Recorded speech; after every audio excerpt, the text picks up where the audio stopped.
भगवते वासुदेवाय। ॐ अज्ञाननिमिनान्धस्य ज्ञानाञ्जनशलाकया चक्षुरुन्मिलितं येन तस्मै श्रीगुरुवे नमः। श्रीचैतन्यमनोभीष्टं स्थापितं येन भूतले स्वयं रूपः कदा मह्यं ददाति स्वपदान्तिकम्। वन्देऽहं श्रीगुरो श्रीयुतपदकमलं श्रीगुरुन् वैष्णवांश्च श्रीरूपं साग्रजातं सगणरघुनाथान्वितं तं सजीवम् साद्वैतं सावधूतं परिजनसहितं कृष्णचैतन्यदेवम् श्रीराधा कृष्णपादान् सगणललिता श्रीविशाखान्वितांश्च। हे कृष्ण करुणा सिन्धु दीनबन्धु जगत्पते गोपेश गोपिका कान्त राधा कान्त नमस्तुते। तप्त काञ्चन गौरांगी राधे वृन्दावनेश्वरी वृषभानुसुते देवी प्रणमामि हरिप्रिये। वाञ्छाकल्पतरुभ्यश्च कृपा सिन्धुभ्य एव च पतितानां पावनेभ्यो वैष्णवेभ्यो नमो नमः। जय श्री कृष्ण चैतन्य प्रभु नित्यानंद श्री अद्वैत गदाधर श्रीवासादि गौर भक्तवृंद। हरे कृष्णा कृष्ण कृष्ण हरे हरे, हरे राम राम राम हरे हरे। नमः ओम विष्णुपादाय कृष्णप्रेष्ठाय भूतले श्रीमते भक्तिवेदांत स्वामिनिति नामिने। नमस्ते सरस्वते देवी गौरवाणी प्रचारिणे निर्विशेष शून्यवादी पाश्चात्य देशतारिणे।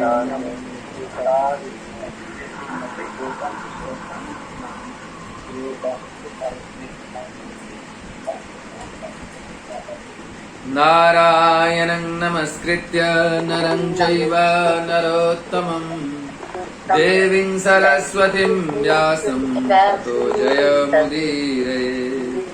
नष्टप्रायेषु अभद्रेषु नित्यं भागवत सेवया भगवती उत्तम श्लोके भक्तिर्भवति नैष्ठिकी। हरे कृष्ण। आज का जो हमारा श्लोक है श्रीमद् भागवतम स्कंद 1 अध्याय 1 श्लोक संख्या 14। एक बार फिर से आप सबों का हार्दिक स्वागत करते हैं, हार्दिक धन्यवाद करते हैं और भगवान से प्रार्थना करते हैं कि आप सब के माध्यम से हमें आशीर्वाद करें, जिससे कि भगवान के और प्रभुपाद के वाणी को हम एज इट इज प्रस्तुत कर सकें। हरे कृष्णा। तो आज का श्लोक इस प्रकार से है, आप लोग दोहरा सकते हैं। आपन्नः संसृतिं घोराम् यन्नाम विविशो गृणन् ततः सद्यो विमुच्येत यद्विभेति स्वयं भयम्। आपन्नः संसृतिं घोराम्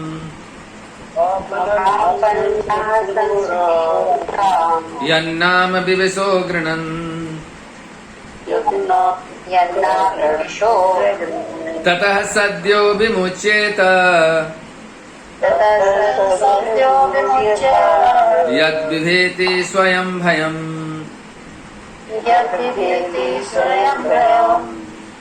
इसका अनुवाद इस प्रकार से है, आप सब हमारे साथ बोलिए। जन्म तथा मृत्यु के जाल में उलझे हुए जीव यदि अनजाने में भी कृष्ण के पवित्र नाम का उच्चारण करते हैं तो तुरंत मुक्त हो जाते हैं, क्योंकि साक्षात भय भी इनसे यानी भगवान कृष्ण के नाम से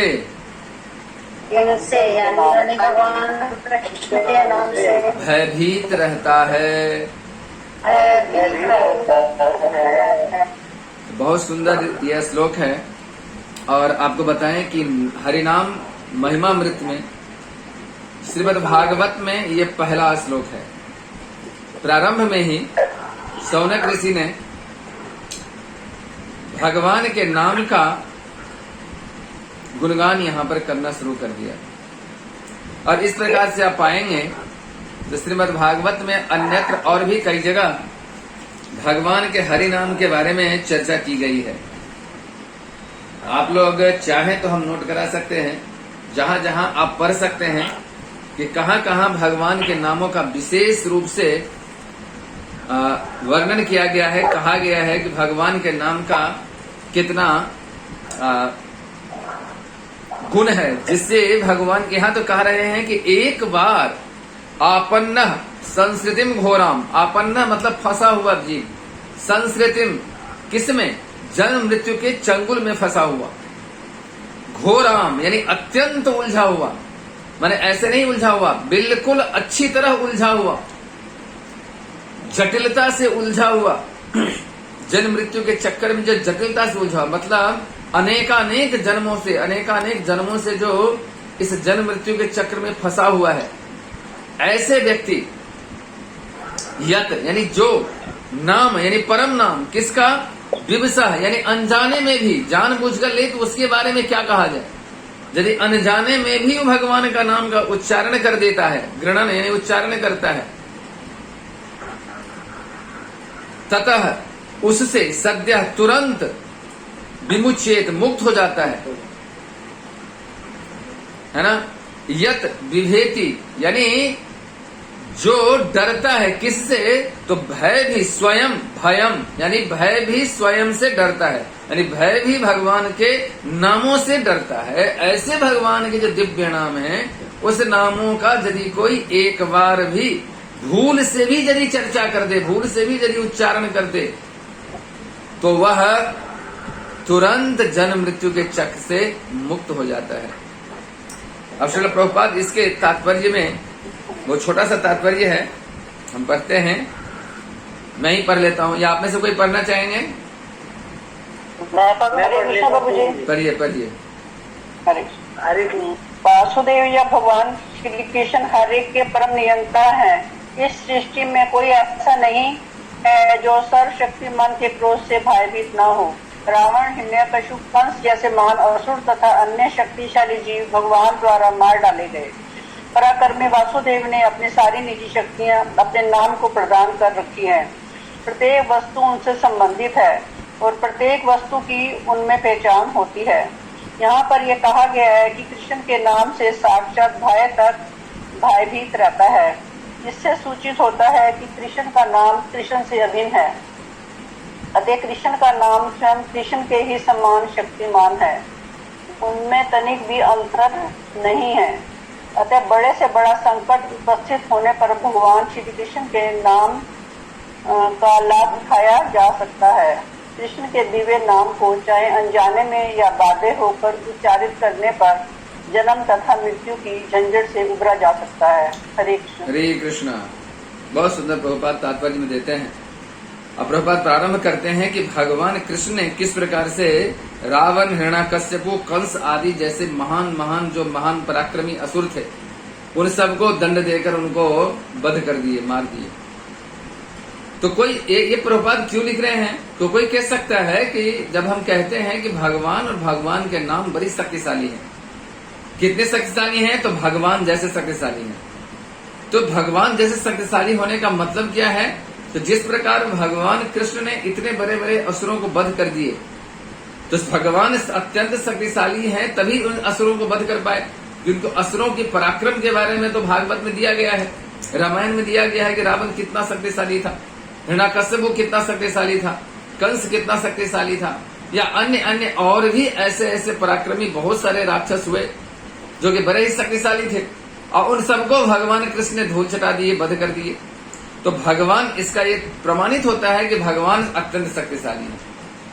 और प्रभुपाद यह लिखते हैं कि वासुदेव ने अपना नाम में अपनी सारी शक्ति डाल दी है।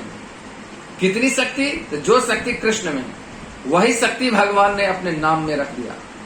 तो जिस प्रकार भगवान ने ऐसे अद्भुत कार्य करते हैं, किए हैं, उसी प्रकार से भगवान के नाम भी भगवान के समान ही अद्भुत कार्य करने वाले हैं और कार्य करते हैं। इतनी शक्तिशाली भगवान के नाम है।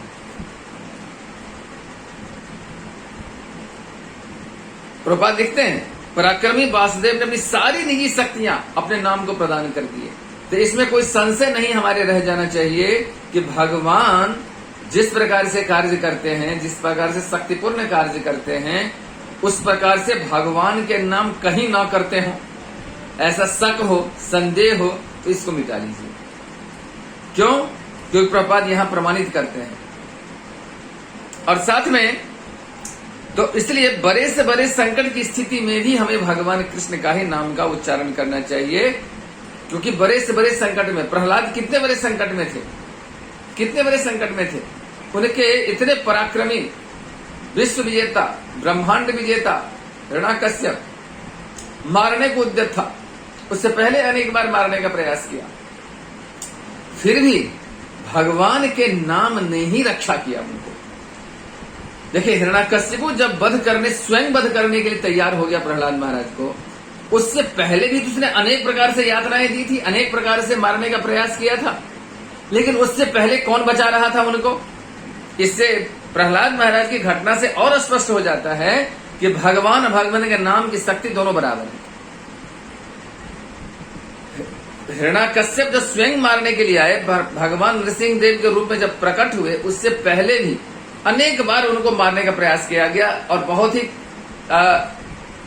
क्या कहते हैं, विभत्स रूप से उनको मारने का प्रयास किया गया। तलवार से काटने का, सर्पों से डसवाने का, पहाड़ के ऊपर से गिराने का, आग में जलाने का, इस प्रकार से अनेक प्रकार से मारने का प्रयास किया गया। लेकिन हर बार प्रहलाद एक ही शब्द का उच्चारण करता था, क्या? ओम नमो भगवते वासुदेवाय। वासुदेव का उच्चारण करता था, कृष्ण का उच्चारण करता था, और इसके उच्चारण करने मात्र से उसको बच जाता था, बचा लेते थे। तो कौन बचा रहा था? भगवान का नाम बचा रहा था। और प्रहलाद को जब हिरण्याकश्यप ने स्वयं मारने के लिए तैयार हो गया, तो भगवान स्वयं प्रकट हो गए। इससे पहले किसी और से मरवा रहा था तो भगवान का नाम रक्षा कर रहा था, जब स्वयं मारने को आया तो भगवान नरसिंह देव स्वयं प्रकट हो गए और उनको रक्षा किए। तो इसलिए कृष्ण के दिव्य नाम चाहे अनजाने में हो या बाध्य होकर, जैसे कोई जबरदस्ती किसी को कहे कि तुम भगवान का नाम लो, तलवार लेकर कोई खड़ा हो जाए कि मैं मार दूंगा, नहीं तो भगवान का नाम का उच्चारण करो, कृष्ण कहो नहीं तो मार दूंगा, तब भी, चाहे वो लोग जानबूझ के ना ले, अनजाने में ले, तब भी यदि वो उच्चारण करता है तो जन्म मृत्यु की झंझट से उबर जाएगा, मुक्त हो जाएगा। ये भगवान के नाम की अद्भुत महिमा है। तो इसके बारे में बहुत सारे जगह बहुत सारी बातें लिखी हुई है। तो श्रीमद् भागवत में इसके बारे में और भी कई जगह लिखा गया है। जैसे कि आप पढ़ेंगे तो ये है पहला स्कंद, पहला अध्याय 14वां श्लोक। इसके बाद आगे बढ़ेंगे तो दूसरे स्कंद के पहले अध्याय के 11वां श्लोक। आप लोग चाहे तो नोट कर सकते हैं, जहां की भगवान के नामों का गुणानुवाद किया गया है, ग्लोरिफिकेशन किया गया है। दूसरे स्कंद पहला अध्याय 11वां श्लोक। एतत् निर्विद्यमानानां इक्षताम् अकुतो भयः योगिनां निर्णीतम् हरिर्नामानुकीर्तनम्। जहां पर सुखदेव गोस्वामी भगवान परीक्षित महाराज से कहते हैं कि हे राजन, महान अधिकारियों का अनुगमन करके भगवान के पवित्र नाम का निरंतर कीर्तन उन समस्त लोगों के लिए सफलता का निसंशय तथा निर्भीक मार्ग है, जो समस्त भौतिक इच्छाओं से मुक्त है अथवा जो समस्त भौतिक भोगों के इच्छुक है, और उन लोगों के लिए भी जो दिव्य ज्ञान के कारण आत्मतुष्ट है। अब कोई कह सकता है कि मैं तो काफी दिनों से भक्ति कर रहा हूं और मैं भक्ति में तो शुद्ध भक्त बन गया हूं, कोई कह सकता है। कोई कह सकता है कि मुझे तो भौतिक भोग चाहिए, है ना, भौतिक इच्छा की इच्छा है। अथवा कोई कह सकता है मुझे कोई भौतिक इच्छा नहीं है।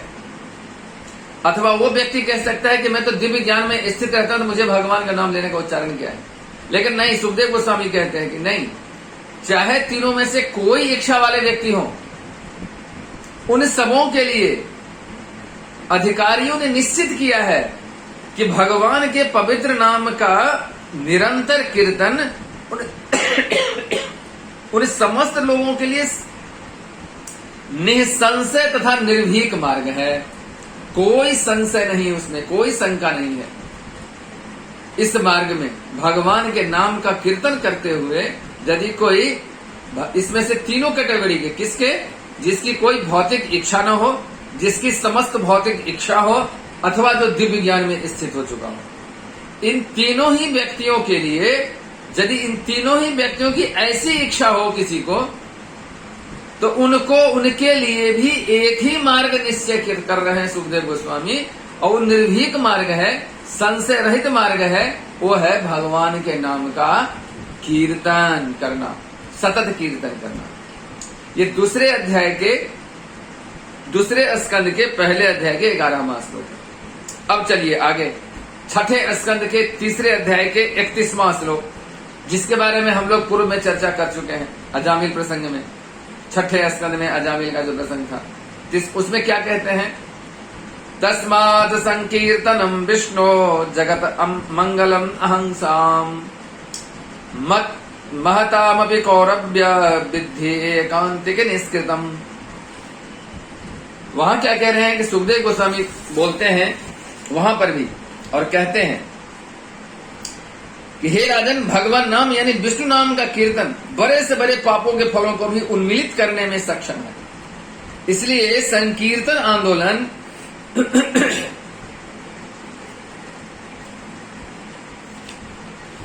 का कीर्तन संपूर्ण ब्रह्मांड में सबसे अधिक शुभ कार्य है।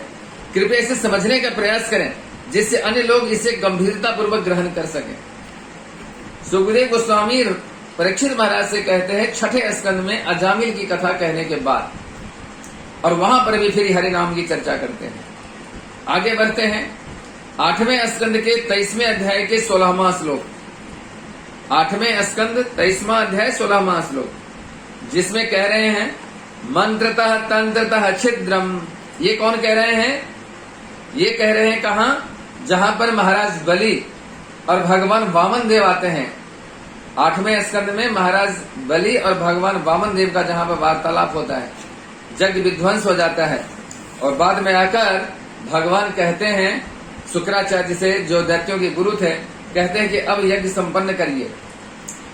तो उस यज्ञ को संपन्न करने के लिए जब भगवान कहते हैं, उस समय ये कथन शुक्राचार्य द्वारा कहा गया है, और वो कहते हैं भगवान वामन देव से, क्या कहते हैं?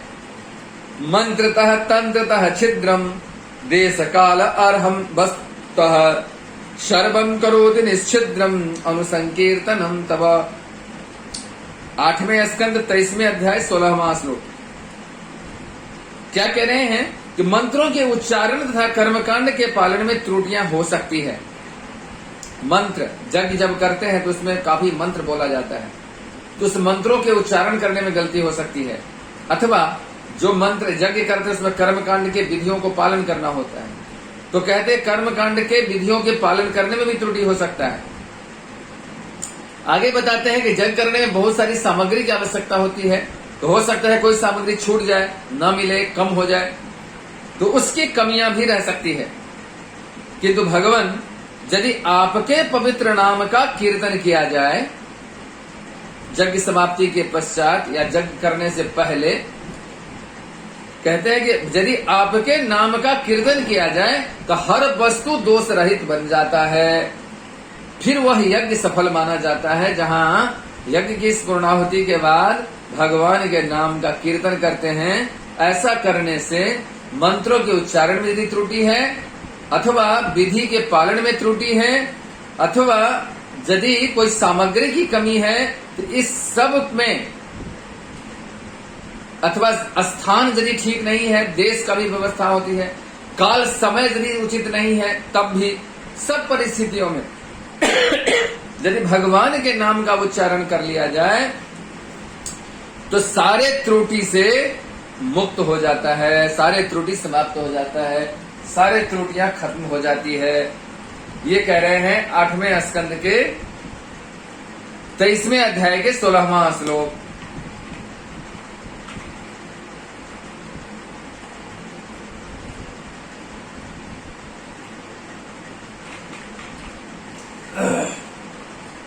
आगे चलिए कितना श्लोक बताया मैंने अब तक? 1 2 3 4 श्लोक। आगे देखिए 5वां 11वें स्कंद के 5वें अध्याय के 32वां श्लोक। 11वें स्कंद के 5वें अध्याय के 32वां श्लोक। कृष्ण वर्णम त्रिषा कृष्णम सांगोपांगास्त्र पार्षदम यज्ञ ही संकीर्तन प्राय यजंति ही सुमेधसः।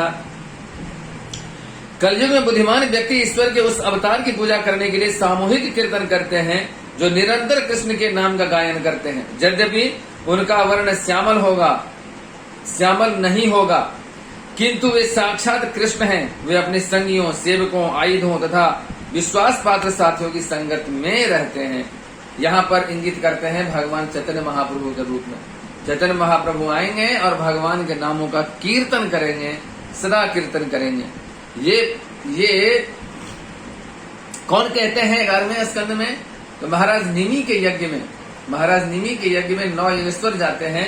उस 9 योगेश्वर में से हविर नाम के जो हैं योगेश्वर, वो इस बात को कहते हैं, यानी वो भविष्यवाणी करते हैं कि आने वाले कलयुग में भगवान के स्वयं श्री कृष्ण अवतरित होंगे, जो कि श्याम वर्ण के नहीं होंगे, लेकिन वो सदैव कीर्तन करते रहेंगे, भगवान के नामों का उच्चारण करते रहेंगे।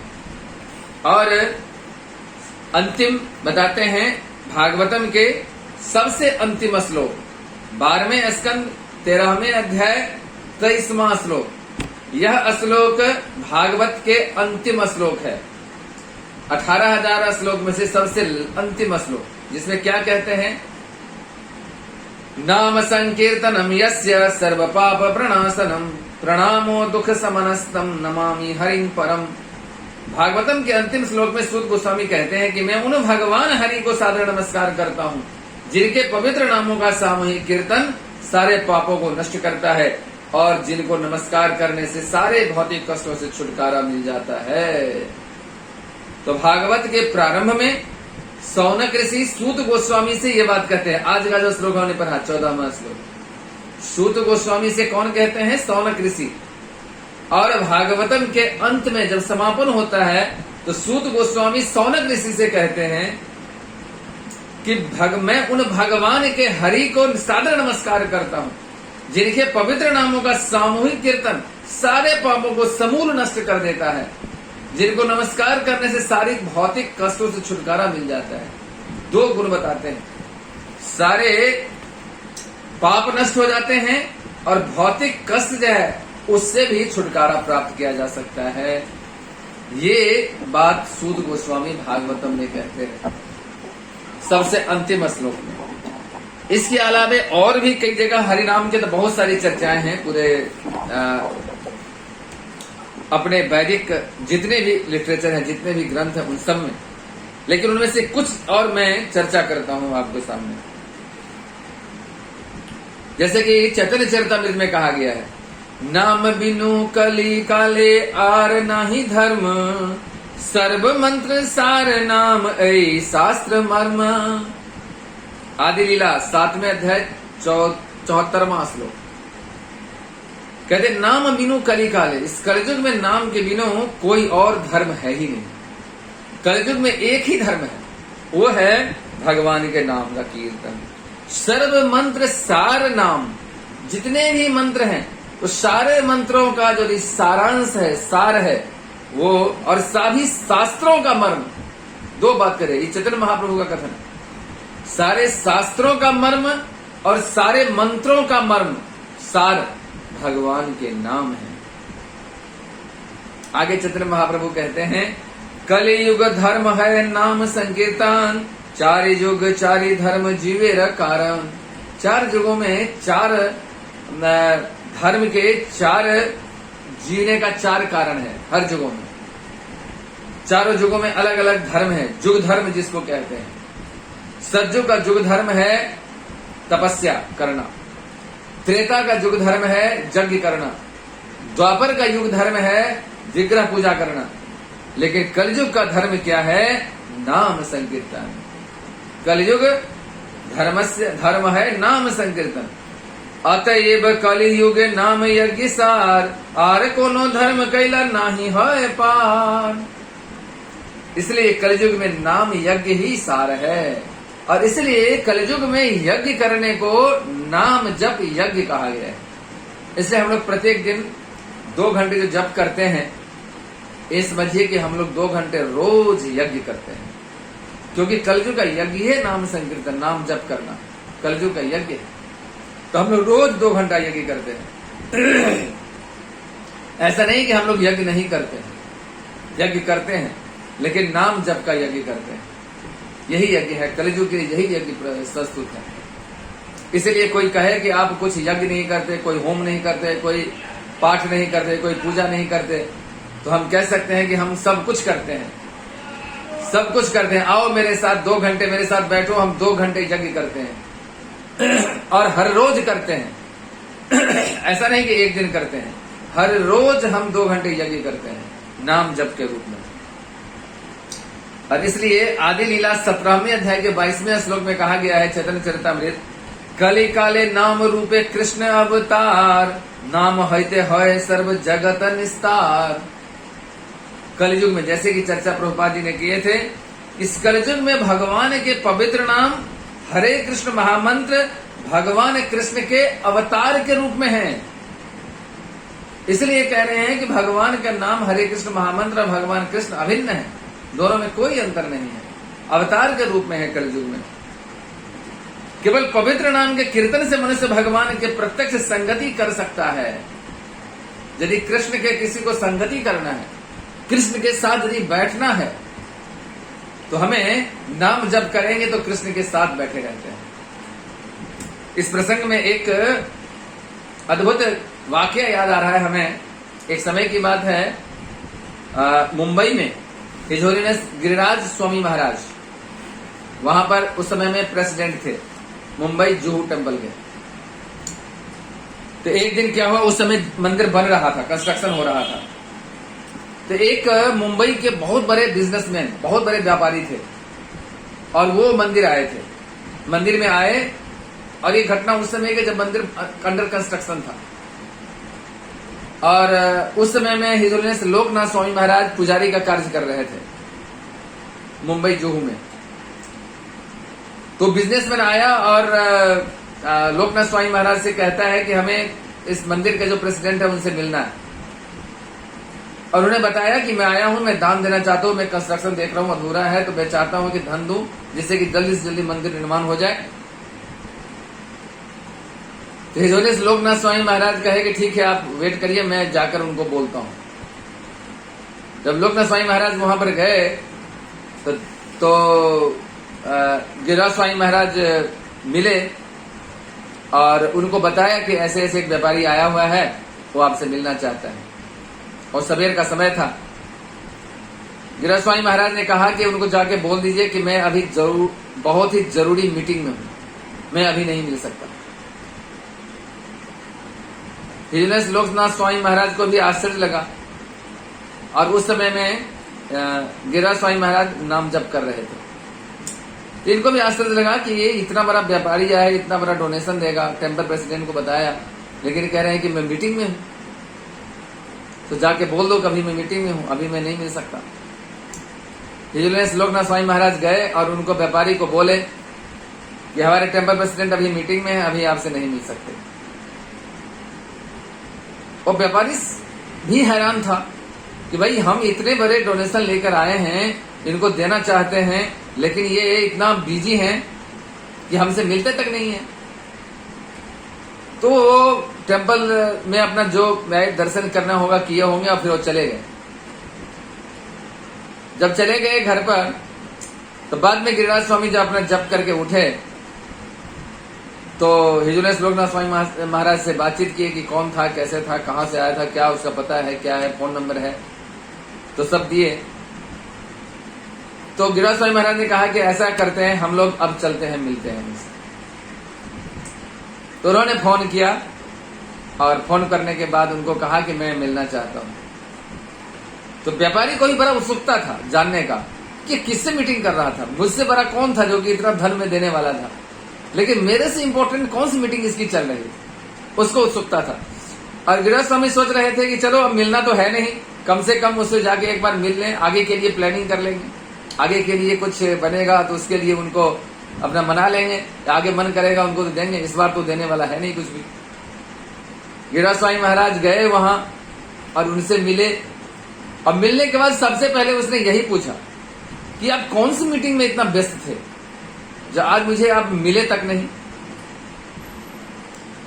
गिरिराज स्वामी महाराज ने विनम्रता पूर्वक उनसे कहा कि मेरा उस समय भगवान कृष्ण के साथ मीटिंग हो रहा था, मैं भगवान कृष्ण के साथ बैठा हुआ था, मैं जप कर रहा था। जप करते समय भगवान कृष्ण हमारे साथ होते हैं, जप की महिमा कुछ उनको सुनाए, महामंत्र की महिमा सुनाया, नाम जप की महिमा सुनाया।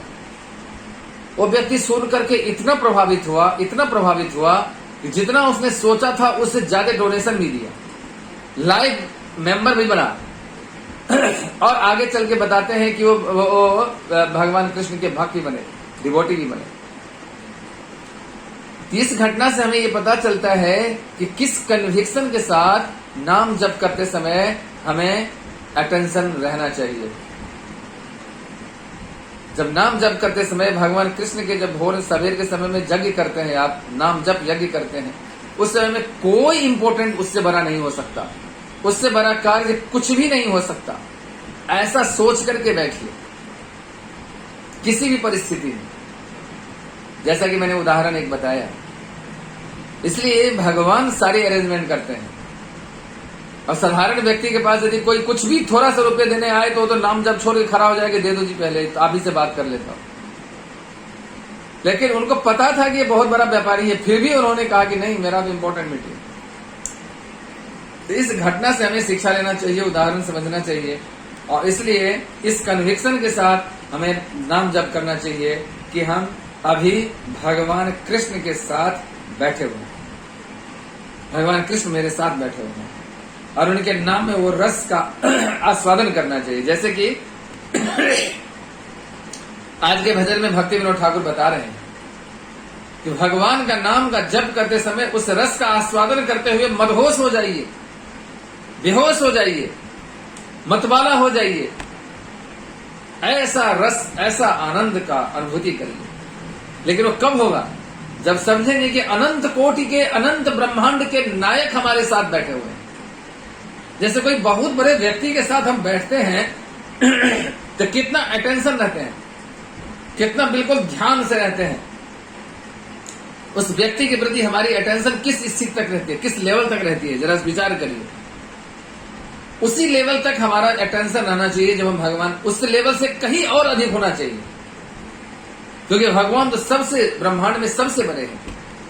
और जैसे कि आज मैंने कई बातों से बताया कि भगवान का नाम और भगवान अभिन्न है, तो भगवान का नाम जब कर रहे हैं तो उस समय में भगवान स्वयं उपस्थित है।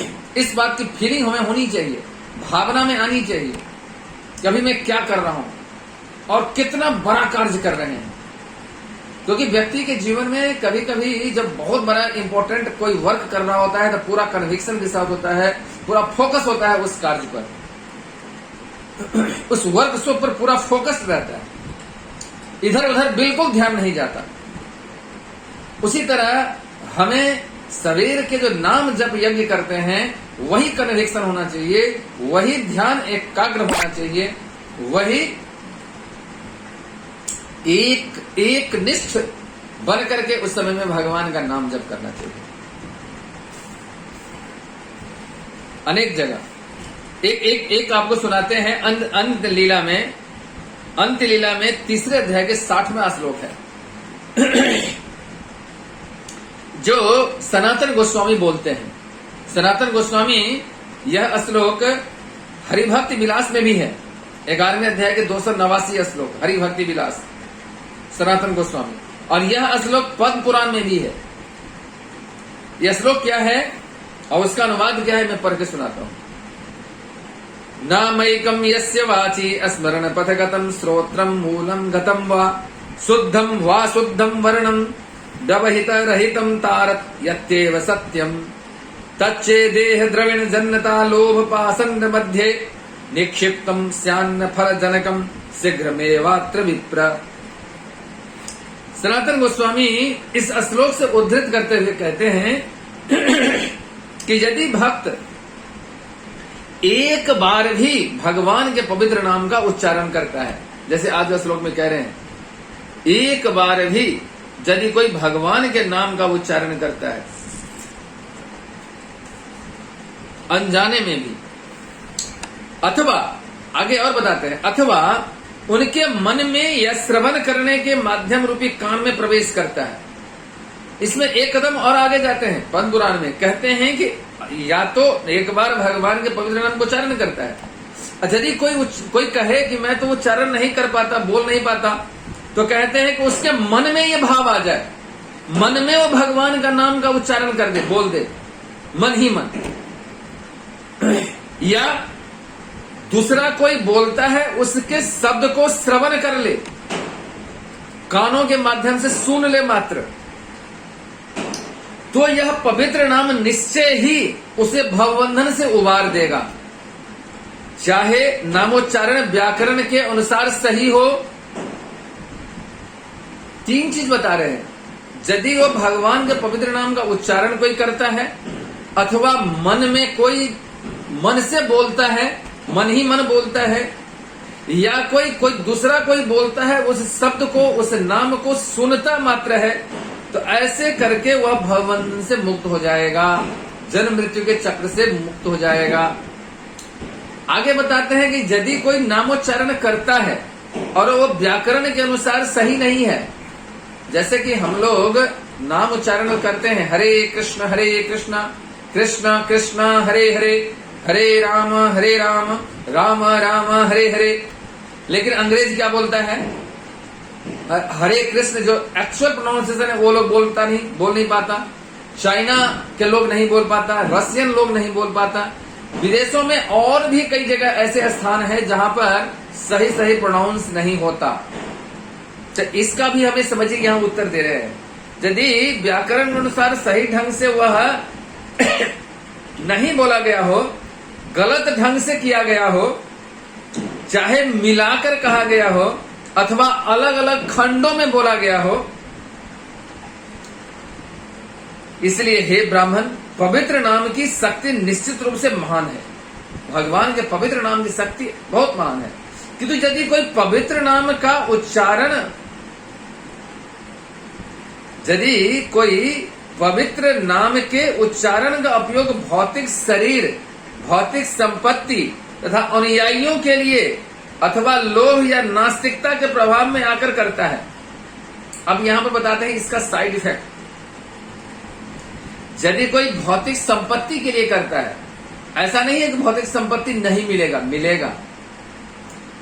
यदि कोई भौतिक शरीर के लिए करता है, तो ऐसा नहीं है उसका शरीर ठीक नहीं होगा, होगा, लेकिन उसका जो वांछित फल है, जो असली फल है, जन्म मृत्यु से मुक्ति, वो बच जाएगा, वो नहीं मिलेगा। इसलिए हरिनाम करते हुए हमें इस बात का कॉन्शियस में रहना चाहिए कि शारीरिक दुख के लिए, मुक्ति के लिए नहीं करना चाहिए, अथवा भौतिक भोग प्राप्त करने के लिए नहीं भगवान के नाम का उच्चारण करना चाहिए। इसलिए बताते हैं कि या फिर अनुयायियों के लिए, यानी फॉलोअर्स चाहिए, सेवक चाहिए, शिष्य चाहिए, इसके लिए, अथवा लोभ या नास्तिकता के प्रभाव में आकर करता है, अथवा ऐसा व्यक्ति जो बिल्कुल भगवान को ही नहीं मानता लेकिन भगवान का नाम का उच्चारण करता है।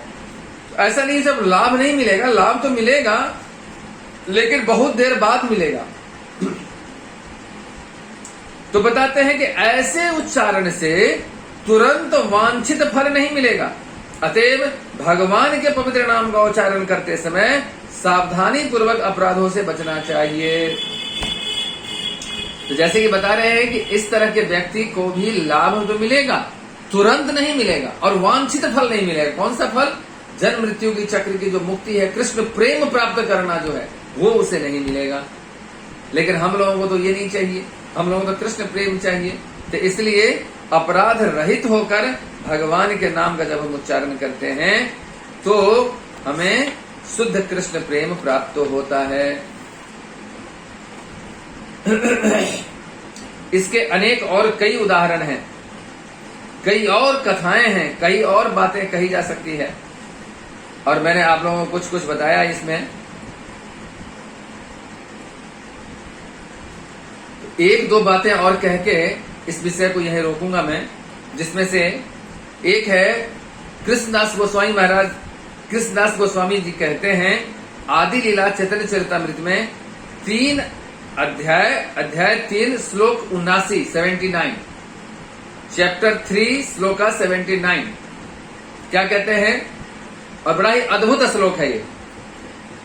कोटि अश्वमेघ एक कृष्ण नाम साम, कोटि अश्वमेघ एक कृष्ण नाम साम, जय कहे से पासंडी दंडे तारे याम। ध्यान से सुनिए, इसमें मैं प्रश्न पूछूंगा आप सबसे। कोटि अश्वमेघ एक कृष्ण नाम साम, जय कहे से पाखंडी, जय कहे से पाखंडी दंडे तारे याम। इसका मतलब क्या है? यदि कोई व्यक्ति कहता है कि करोड़ों अश्वमेघ यज्ञ के समान भगवान के एक नाम का फल है, यदि कोई व्यक्ति कहे करोड़ों अश्वमेघ यज्ञ कोई करता है तो उसके समान एक भगवान का नाम का फल है, तो कृष्णदास कविराज गोस्वामी कहते हैं ऐसे व्यक्ति पाखंडी है, झूठा है, और ऐसे व्यक्ति को जबराज दंड देंगे। बताइए कृष्णदास कविराज गोस्वामी सही कह रहे हैं या गलत कह रहे हैं? आप लोग बताइए वो क्या कह रहे हैं और कहां किस लिए कह रहे हैं? आप लोगों ने समझ में आया ये बात जो मैंने बताया अभी? फिर से दोहरा देता हूं। यदि कोई यह कहे करोड़ों अश्वमेघ यज्ञ भगवान कृष्ण के एक नाम के बराबर है, तो कृष्णदास कविराज गोस्वामी कहते हैं कि वो व्यक्ति पाखंडी है, झूठा है, पाखंड करता है। पाखंड समझते हैं ना? ढोंग कर रहा है, वो भक्त नहीं है, वो आध्यात्मिक शास्त्र को नहीं जानता, वेद को नहीं जानता, धार्मिक शास्त्र को नहीं जानता, भगवान के नाम की महिमा को नहीं जानता, पाखंडी है। और ऐसे व्यक्ति को जमराज दंडित करेंगे। तो बताइए क्या गलत कोई कहेगा? मान लीजिए कोई कह रहे हैं, हम यदि मान लीजिए मैं कह रहा हूं, तो क्या मैं गलत कह रहा हूं? आप सबका उत्तर कोई बता सकते हैं तो बताइए। प्रभु जी ये गलत तो कह रहे हैं वो, क्योंकि भगवान के नाम का एक नाम अनंत कोटि जो कहेंगे अश्वमेघ यज्ञ उसके बराबर है, एक नाम भगवान का। बिल्कुल सही है ये सही है। तो फिर पाखंडी कैसे हुआ वो? और फिर उसे जमराज दंड क्यों देंगे? फिर जमराज दंड उनको तो दे ही नहीं सकते जो भगवत नाम कर रहे हैं। कृष्णदास कविराज गोस्वामी कह रहे हैं तो गलत थोड़ी कह रहे हैं। कृष्णदास कविराज गोस्वामी कह रहे हैं कि ये पाखंडी है और इसको जमराज दंड देगा। आप बताइए राघव गौर प्रभु, आपका हैंड राइज है, अनम्यूट करिए, अनम्यूट करिए, अनम्यूट करिए। अनम्यूट है। हाँ बोलिए, जोर से बोलिए प्रभु। ये मेरे को ऐसा लगता है जैसे ये यज्ञ जो है जितने भी ये सब भौतिक प्राप्ति के लिए होते हैं, तो भगवान के नाम को भौतिक प्राप्ति से जोड़ना पाखंड लगता है। एग्जैक्टली इसलिए यमराज भी उसको पसंद करेंगे। बिल्कुल सही दिशा में है, सही दिशा में, बिल्कुल सही कहा आपने। यज्ञ तो है वो भौतिक है। अश्वमेघ यज्ञ क्या है? अश्वमेघ यज्ञ से क्या मिलने वाला है बताइए? यदि कोई 100 अश्वमेघ यज्ञ करता है तो क्या होता है, क्या बनता है पता है ना? कोई राज तो भौतिक लाभ के लिए इंद्र बनता है, ब्रह्मांड का मालिक इंद्र बनता है। इंद्र का पोस्ट उसे मिलता है जो लगातार 100 अश्वमेघ यज्ञ करता है। तो यहाँ तो कोटि अश्वमेघ यज्ञ करेगा तब भी इंद्र बनेगा या कोई और बनेगा, है ना? लेकिन भगवान का नाम तो भौतिक है ही नहीं, उनसे तो आध्यात्मिक मिलेगा। क्या मिलेगा? कृष्ण प्रेम प्राप्त होगा, है ना? एक और हैंड रेस था, अनार्पिता करुणा माता जी। तो मुझे ये कर्म कांड हो गया। कर्म कांड तो भगवान के नाम का अगर हम कर्म कांड से जोड़ते हैं तो वैसे अपराध है, इससे दंड तो मिलेगा ही। बिल्कुल ये भी सही है। यज्ञ करना कोई भी तो कर्मकांड के अंतर्गत आता है। और कर्मकांड और भगवान के नाम, अभी हमने भगवान नाम की इतनी महिमा गाई, तो उससे तो कहीं भी कुछ नहीं था। कर्मकांड और कहाँ भगवत प्रेम प्राप्त करना, तो इस दोनों को जो बराबर तराजू पर रख रहा है, इसका मतलब पाखंडी तो है ही, तो झूठा तो है ही, ढोंगी तो है ही। और फिर ऐसे व्यक्तियों को जमराज दंड देंगे, क्योंकि वो भगवान के नाम का असली जो मतलब है वो समझ नहीं पा रहा है, कर्मकांड में उलझा हुआ अभी तक है। बिल्कुल, इसीलिए कृष्णदास कविराज गोस्वामी कहते हैं, है ना। और तीसरी बात की अश्वमेध यज्ञ भगवान नाम से कोई तुलना नहीं है, कोई कंपेयर ही नहीं हो सकता। अब क्यों नहीं हो सकता, इसका ये दो कारण है। इसलिए कृष्णदास कविराज गोस्वामी एग्जैक्टली सही कर रहे हैं, हमें इसको इसी परिप्रेक्ष्य में लेना है ना। और अंत में एक बात कहते हैं, अब इसी बात का उत्तर एक और मिलेगा जिसमें मैं बताता हूं। इसको मैंने कई बार बोला है अपने संबोधनों में, वो श्लोक फिर से आज बोलता हूं। बहुत अच्छा श्लोक है, इसलिए मुझे बार बार बोलने का मन करता है। गोकोटि दानम ग्रहणे खगस्य प्रयाग गंगोदक कल्पवासः। वैदिक शास्त्र का कथन है, यज्ञायुतम मेरु सुवर्ण दानम गोविंद कीर्तेर्न समम सतां सही, है ना। इसका उत्तर ये है, गोकोटि दानम ग्रहणे खगस्य। इस भौतिक जगत में जब सूर्य ग्रहण लगा हो उस समय में करोड़ों गाय का दान देने का प्रावधान है। ग्रहण के समय में गाय का दान देना चाहिए, ये देते हैं, सब देते हैं। तो वो देने के बाद जो पुण्य प्राप्त होता है, जो फल प्राप्त होता है, उसको नोट करिए। गोकोटि दाने ग्रहणे खगस्य, सूर्य ग्रहण के समय यदि कोई करोड़ों गाय दान में दे दे। दूसरा, प्रयाग गंगोदक कल्पवासः, प्रयाग राज में, तीर्थ के राजा प्रयाग, उस प्रयाग में यदि कोई कल्पवास करे, कल्पवास मतलब ब्रह्मा के एक दिन के बराबर यदि कोई प्रयाग में जाकर वास करे, रहे, और वहां रहेगा तो गंगा जी में स्नान करेगा, गंगा जी के तट पर रहेगा, उसका जो पुण्य प्राप्त होगा वो। तीसरा बताते हैं, यज्ञायुतम मेरु सुवर्ण दानम, यदि कोई यज्ञ करता है उसमें स्वर्ण दान की प्रधानता है, यज्ञ करने के बाद स्वर्ण दान दी जाती है ब्राह्मणों को, उससे बड़े पुण्य की प्राप्ति होती है। तो यदि कोई यज्ञ करे और सुमेरु पर्वत के समान यदि कोई यज्ञ करने के पश्चात स्वर्ण को दान करे, उसका जो फल प्राप्त हो,